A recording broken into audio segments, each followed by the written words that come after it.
बिस्मिल्लाहिर्रहमानिर्रहीम। स्टूडेंट्स अस्सलाम वालेकुम।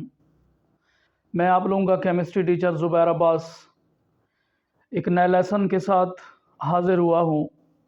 टॉपिक का नाम है स्टूडेंट ली शैटलर प्रिंसिपल और उसका दूसरा हिस्सा हम डिस्कस करेंगे, effect of temperature on equilibrium position and it's value, उसी को डिस्कस करेंगे।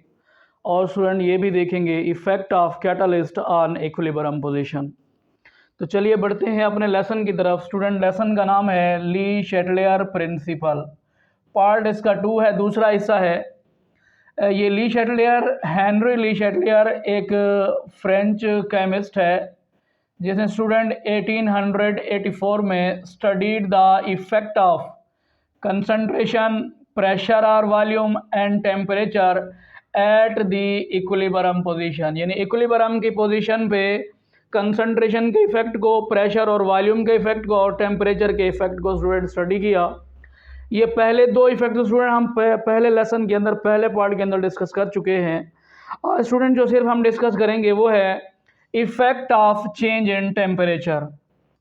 भाई स्टूडेंट, जब हम टेम्परेचर चेंज करेंगे तो इक्विलिब्रियम की पोजीशन और इक्विलिब्रियम की वैल्यू दोनों चेंज होंगी। किस तरह स्टूडेंट चेंज होंगी, इसी को हम डिटेल में पढ़ते हैं।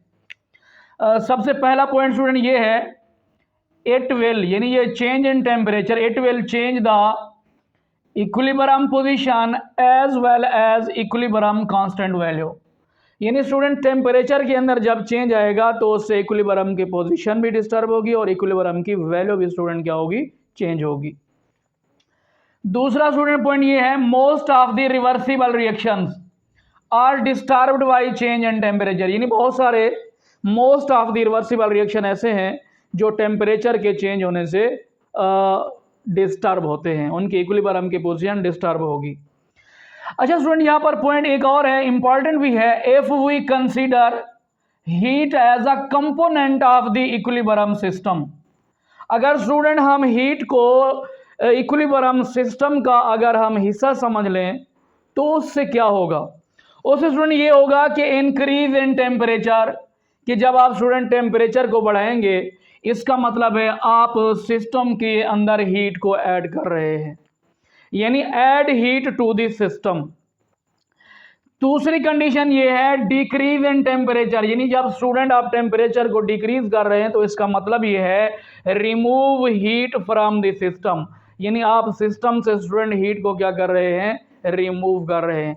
अच्छा, इनके नतीजे में क्या होगा, increase in temperature favour the endothermic reactions, यानी स्टूडेंट अगर टेम्परेचर को बढ़ाएं, अगर कोई रिएक्शन हमारे पास एंडोथर्मिक होगा वो फॉरवर्ड डायरेक्शन में जाएगा, यानी हमारा रिएक्शन आगे की जाने प्रोसीड करेगा, यानी लेफ्ट टू राइट जाएगा।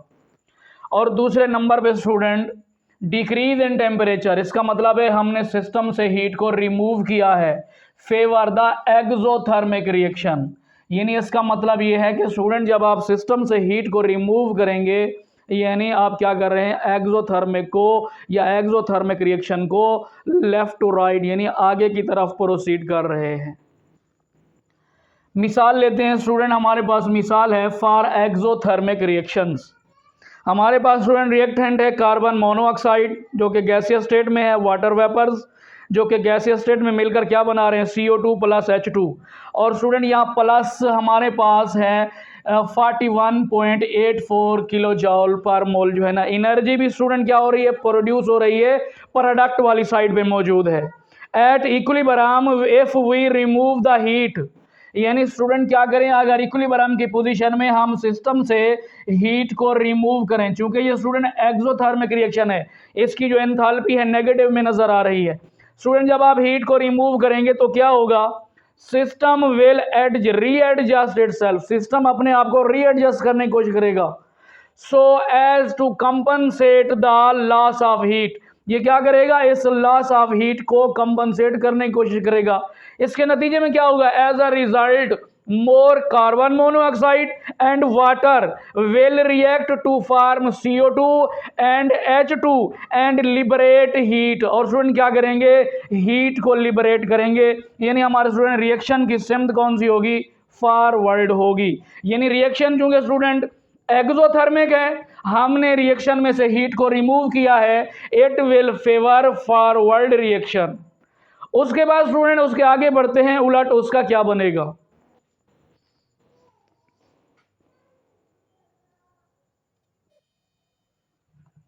अच्छा स्टूडेंट, उसी एक्सोथर्मिक रिएक्शन की बात हो रही थी। अगर स्टूडेंट हम क्या करते हैं, उसी एक्सोथर्मिक रिएक्शन के अंदर स्टूडेंट अगर हम हीट को ऐड करेंगे, क्योंकि हीट कंटेंट सिस्टम का हिस्सा है, हिस्सा समझते हुए, तो रिएक्शन की स्टूडेंट सिम्त कौन सी हो जाएगी, बैकवर्ड हो जाएगी। यानी देखते हैं ऑन द कंट्रेरी, बिल्कुल उसके उलट, हीटिंग रिएक्शन एट इक्विलिब्रियम, अगर रिएक्शन के जो इक्विलिब्रियम की पोजीशन में मौजूद है एक्सोथर्मिक रिएक्शन, अगर हम उसको स्टूडेंट हीट करते हैं, will shift to the backward reaction. यानी स्टूडेंट रिएक्शन की सिम्त कौन सी होगी, बैकवर्ड होगी। यानी इसका मतलब है यही वाला जो रिएक्शन जो पहले एक्सोथर्मिक था, अब ये एंडोथर्मिक हो जाएगा। यानी अब स्टूडेंट क्या करेंगे, रिएक्शन के अंदर आप हीट को जब ऐड करेंगे तो अब क्या होगा, कार्बन डाई और H2 रिएक्ट करके क्या बनाएंगे, CO बनाएंगे और H2O बनाने की कोशिश करेंगे, इक्विलिब्रियम की पोजीशन को दोबारा जो है ना रीएडजस्ट करने की कोशिश करेगा। इसका मतलब ये है कि स्टूडेंट की रिएक्शन की स्ट्रेंथ कौन सी हो जाएगी, बैकवर्ड हो जाएगी। और स्टूडेंट आगे एक और मिसाल पढ़ते हैं, फॉर एंडोथर्मिक रिएक्शन। और स्टूडेंट हमने पढ़ा हुआ है एंडोथर्मिक रिएक्शन वो होते हैं जिनकी एंथैल्पी क्या होगी, स्टूडेंट पॉजिटिव में होगी। यानी स्टूडेंट हमारे पास एक रिएक्टेंट है जिसका नाम है पोटेशियम आयोडाइड, इसको हमने पानी में डाला, यानी इसका हम एक्वा सोल्यूशन बनाना चाहते हैं, तो इसके अंदर स्टूडेंट हमने जो है ना ऐड किया 21.4 किलो जॉल पर मोल एनर्जी, यानी हरारत दी है। उसके नतीजे में स्टूडेंट क्या हुआ, ये पोटेशियम आयोडाइड एक्वस हुआ। यानी डेल एच की वैल्यू कितना है, प्लस का स्टूडेंट है 21.4 किलो जॉल पर मोल। प्लस का स्टूडेंट मतलब ये है कि सिस्टम को हमने हीट क्या करी है, ऑब्जॉर्व करवाई है, सिस्टम को हमने हीट प्रोवाइड करवाई है। अच्छा, इससे क्या होगा, जब हम एंडोथर्मिक रिएक्शन की बात करेंगे, राइज इन टेम्परेचर, यानी स्टूडेंट अब जब टेम्परेचर को बढ़ाएंगे तो टेम्परेचर स्टूडेंट यहाँ पे रिएक्टेंट वाली साइड पे है, तो रिएक्शन की स्ट्रेंथ कौन सी होगी, स्टूडेंट फॉरवर्ड होगी। यानी it will favour forward direction, यानी रिएक्शन की स्ट्रेंथ क्या होगी बेटा, फॉरवर्ड, लेफ्ट टू राइट होगी। अगर स्टूडेंट हम क्या करते हैं, डिक्रीज इन टेम्परेचर, यानी सिस्टम का टेम्परेचर कम करते हैं, यानी रिएक्शन में से हीट को रिमूव करते हैं, तो रिएक्शन की स्ट्रेंथ पीछे की जानिब होगी, it will favour backward direction. उसी के बाद आखिर में है यहाँ पर student effect of temperature on solubility of different salts और सॉल्यूट्स। तो सबसे पहला स्टूडेंट पॉइंट है, those solution whose heat of solution are negative, यानी स्टूडेंट वो सॉल्यूट्स जिनकी हीट ऑफ सॉल्यूशन क्या है, या वो सॉल्यूशन जिनकी हीट ऑफ सॉल्यूशन नेगेटिव में है, यानी एक्सोथर्मिक रिएक्शन है, वो क्या होंगे, कैसे रिएक्ट करेंगे, सॉल्यूट प्लस वाटर जब ऐड करें सॉल्यूशन बनेगा, और साथ प्लस जो है ना हीट भी क्या होगी, पैदा होगी, प्रोडक्ट वाली ही साइड पे हीट मौजूद है, यानी हीट स्टूडेंट क्या होगी, जनरेट होगी। हीट जनरेट होने का मतलब है हीट एवॉल्व हो रही है यहाँ पे, यानी हीट जिस सिस्टम के अंदर एवॉल्व होती है, ऐसे रिएक्शन को स्टूडेंट हम कहते हैं एक्सोथर्मिक रिएक्शन। ये स्टूडेंट क्या होगा, एक्सोथर्मिक रिएक्शन होगा। इसकी सॉल्युबिलिटी पर क्या असर पड़ेगा, solubility decreases by increase in temperature, यानी सॉल्युबिलिटी टेम्परेचर के जो है ना डिक्रीज करने से बढ़ेगी, और टेम्परेचर के इंक्रीज करने से स्टूडेंट क्या होगी, इसकी सॉल्युबिलिटी कम होगी। ये साल्ट जो है ना, ये सॉल्यूट क्रिस्टल की शक्ल में या प्रेसिपिटेट की शक्ल में दोबारा ऑब्टेन होना शुरू हो जाएगा। उसकी स्टूडेंट मिसालें हैं लिथियम क्लोराइड, लिथियम कार्बोनेट, और स्टूडेंट है सीरियम सल्फेट। ये वो साल्ट हैं जिनकी सॉल्युबिलिटी टेम्परेचर के घटाने से, टेम्परेचर के कम होने से बढ़ती है, और टेम्परेचर के बढ़ाने से कम होती है, क्योंकि स्टूडेंट ये एक्सोथर्मिक रिएक्शन है। अच्छा स्टूडेंट, दूसरा है those substances whose heat of solution are positive.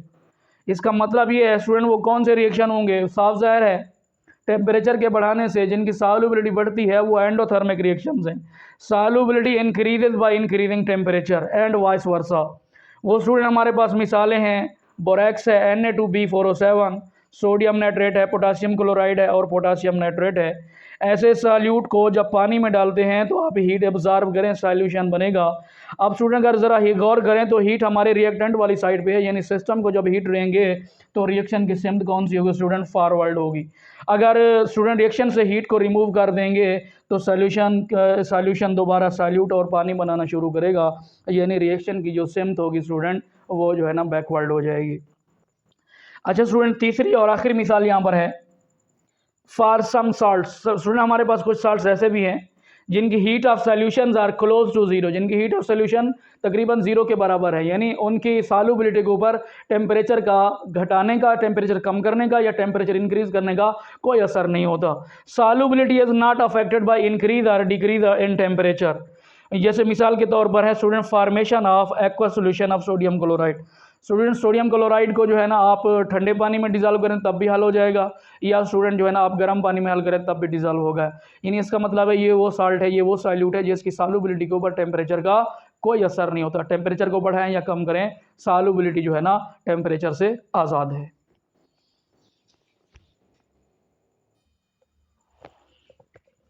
अच्छा स्टूडेंट्स, हमारा ली शेडलर प्रिंसिपल का जो है ना आखिरी हिस्सा है, आखिरी जो डिस्कशन है, वेरी इंपॉर्टेंट क्वेश्चन है स्टूडेंट, वो है effect of catalyst on equilibrium constant. Student सबसे पहले आप लोगों को पता होना चाहिए कि जो है ना जो कैटालिस्ट है वो इक्विलिब्रियम की पोजीशन को डिस्टर्ब नहीं करता। स्टूडेंट हम कैटालिस्ट को डालते स्टार्ट में हैं ताकि हमारा रिएक्शन का रेट बढ़ जाए, यानी फॉरवर्ड और रिवर्स रिएक्शन की स्पीड बढ़ जाए, ताकि हमारा रिएक्शन जल्दी से जो है ना इक्विलिब्रियम की पोजीशन को अटेन करे। तो बढ़ते हैं अपने लेसन को जो है ना एक्सप्लेन करते हैं। यहाँ से स्टार्ट करते हैं। In most of the reversible reactions equilibrium is not always reached with in a suitable short time. यानी स्टूडेंट बहुत सारे रिवर्सिबल रिएक्शन ऐसे हैं जिसमें जो इक्विलिब्रियम की पोजीशन है वो एक सूटेबल शॉर्ट टाइम में रीच नहीं होती। तो ऐसी कंडीशन में क्या करते हैं, हम कैटालिस्ट को ऐड करते हैं। So an appropriate catalyst is added. तो क्या करेंगे स्टूडेंट, हम किसी जो है ना ख़ास कैटालिस्ट को ऐड करेंगे। It does not affect the equilibrium position, यानी जो कैटालिस्ट है वो इक्विलिब्रियम की पोजीशन को इफेक्ट नहीं करता, डिस्टर्ब नहीं करता, बल्कि क्या करता है, it only increases the rate of forward and rate of reverse reactions to attain the equilibrium position in short time.